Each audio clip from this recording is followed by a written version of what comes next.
ইনসিকিউরিটিটাও একটা কারণ যে আমরা আসলে এই নির্বাচনের পরে আমাদের অবস্থানটা কি হবে। আমার ব্যক্তিগত সিদ্ধান্ত এই নির্বাচন থেকে সরে দাঁড়ানো, সেটা হচ্ছে প্রথমত আমাদের যে আসলে কমিটমেন্ট ছিল সাধারণ মানুষের কাছে, সেটা হচ্ছে আমাদের 300 আসনে প্রার্থী আমরা দিতে চেয়েছিলাম। সেই জায়গা থেকে সেই কথা থেকে সরে আসা এবং পরবর্তীতে আসলে একটি দলের সাথে আসন সমঝোতা এবং এই বিষয়টি, তো প্রথমত আমার মনে হয়েছে এটা আমার দলের একটা বড় সম্ভাবনাকে খানিকটা হলেও আশাহত করে দেওয়া এবং সাধারণ মানুষের সাথে এনসিপির নেতৃত্বের যে এক ধরনের কমিটমেন্ট, সেটি প্রশ্নবিদ্ধ করার বিষয়টি, সেটার জন্য আসলে ব্যক্তিগত আমার সেই সিদ্ধান্ত যে এই নির্বাচনে আমি অংশগ্রহণ করব না। তবে এখন ফর গ্রেটার গুড, এটা তো আসলে আমার দলের সিদ্ধান্ত, সেই জায়গা থেকে আমি সম্মান করি দলের সিদ্ধান্তকে, এবং যারা আসলে এই আসন সমঝোতায় নির্বাচনে অংশগ্রহণ করছে তাদের জন্য আমার পক্ষ থেকে শুভকামনা। খুব স্বাভাবিকভাবেই আমরা নতুন রাজনৈতিক দল, আমাদের খুব বড় একেবারে ল্যান্ডস্লাইড ভিক্টরি হবে এই নির্বাচনে, এটি তো ভাবা খুবই, আমি কি বলি, এটাকে খুবই এটা মানে ঠিক হবে না সেটা। সেজন্য সেই জায়গা থেকে 300 আসনে প্রার্থী দিলে আমাদের ভরাডুবি হবে, অথবা অনেকেই তো অনেক কথা বলছিল, আমরা তো 125টি আসনে মনোনয়ন দিয়েছিলাম। অনেকে বলছিল যে আপনারা জামানত পর্যন্ত ফেরত পাবেন না, এটা রাজনৈতিক দল মানে রাজনীতিবিদদের অভিযোগ। আমি তো আমার অপোজিশন যারা আছে, আমি আমার আসনে যখন দাঁড়িয়েছিলাম এবং আমি মোটামুটি যখন জনসংযোগ করছিলাম মানুষের সাথে, আমি বলছিলাম যে আমি জামানত হারানোর ভয় পাই না। আমি যখন আমি নির্বাচনে দাঁড়াবো, আমি হারার জন্য দাঁড়াবো। হারার থেকে তো খারাপ কিছু হবে না, তো এর থেকে তো খারাপ কিছু হওয়া সম্ভব না। একজন প্রার্থী হয় জিতবে, না হয় হারবে। সুতরাং এই আমাদের রাজনৈতিক যাত্রা এই সবে শুরু, সেখানে যদি একজন প্রার্থী হারতে ভয় পায়, এবং আমাদের তো আসলে সত্যিকার অর্থে নির্বাচনে জেতার থেকেও একটা নতুন রাজনীতি নির্মাণ করা আমাদের উপরে দায় ছিল, এবং সবাই সাধারণ মানুষজন আমাদের কাছে সেই প্রত্যাশা করত।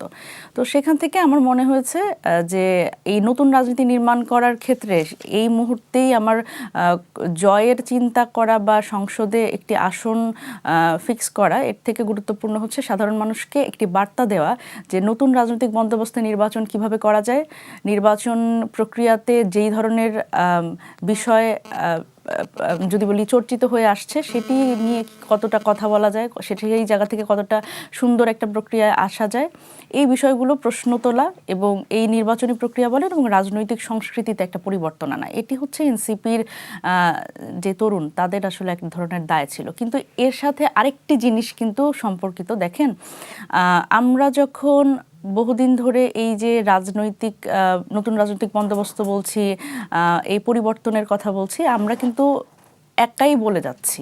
আসলে পুরো সিস্টেমটা যখন পুরনো রাজনীতির হাতে, এবং প্রত্যেকটি রাজনৈতিক দল তারা কিন্তু, দেখেন, আমি যদি বলি যে ভবিষ্যৎ হোক নিরাপদ, বিনিয়োগ হোক বিশ্বস্ত, আর আমার পছন্দ সল্ট বে। ওয়েলকাম টু সল্ট বে।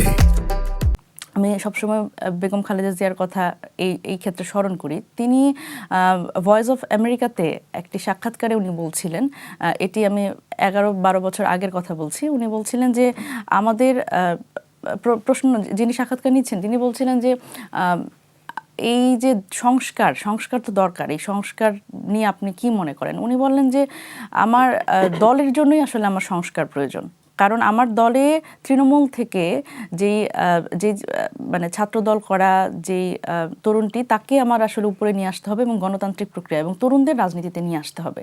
মানে সেই সময় উনি আসলে এই প্রয়োজনীয়তাটা অনুভব করেছিলেন যে তরুণদের রাজনীতিতে নিয়ে আসা, এবং এটির ক্ষেত্রে যে একটা ওয়েলকামিং একটা মনোভাব ওনার ছিল।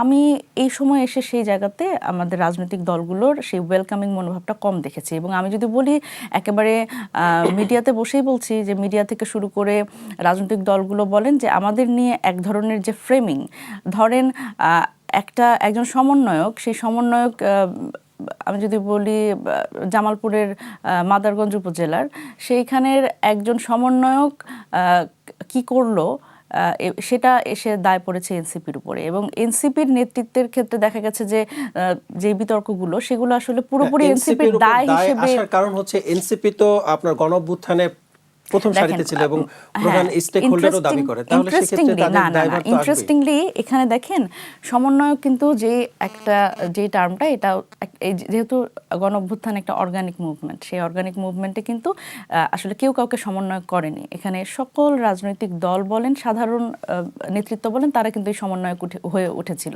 সেই জায়গা থেকে এক ধরনের মানে যে কোনো তিতুমির কলেজে একটা অসুবিধা হলো, সেখানে একজন ছাত্র গিয়ে কোথাও চাঁদা দাবি করলো, সেটার দায়ও আমাদের নিতে হয়েছে। এবং এই ক্ষেত্রে আমরা দেখেছি যে এক ধরনের মিডিয়া ফ্রেমিং থেকে শুরু করে যে এনসিপির চরিত্র হনন, এনসিপির নেতৃত্বের, এবং তারা নানানভাবে কিন্তু আক্রমণের শিকার হয়েছে। মানে পরিষ্কার মানে অভিযোগ আসার কারণ হচ্ছে যে আপনারা তো প্রথমে সমন্বয়ক ছিলেন, মানে সমন্বয়ক থেকেই তো আপনারা ফেব্রুয়ারিতে দল গঠন করলেন। সমন্বয়ক তো আর এনসিপিতে ছিল না, সব সমন্বয়ক ছিলেন না, ঠিক আছে, কিন্তু যেহেতু একজন তরুণ এবং তিনি সমন্বয়ক দাবি করছেন, জুলাই যোদ্ধা দাবি করছেন, সেক্ষেত্রে আপনাদের উপরে দায়ভার আসারই মানে সেই সুযোগটা রয়েছে।